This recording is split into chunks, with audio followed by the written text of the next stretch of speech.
Naghihintay ako sa ride ko. At sobrang lamig do. Umuusok-usok pa yung sobrang lamig mga palangga. Doon pala sa nag-comment sa aking video, no.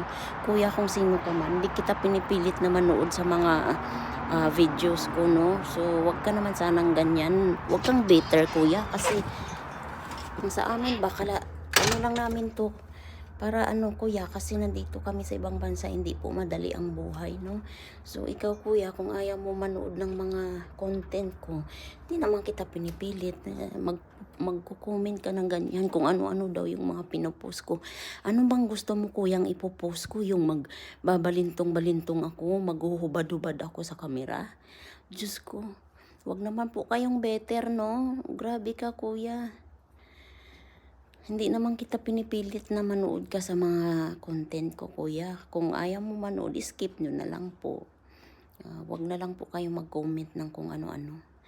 Kasi ano po ang gagawin ko, hindi naman ako pwede magkuha ng mga videos doon sa trabaho ko, sa mga pasyente ko, kasi bawal. Kaya dyan sa nag-comment na ganyan, no, shout out sa'yo, kuya. Ikaw na.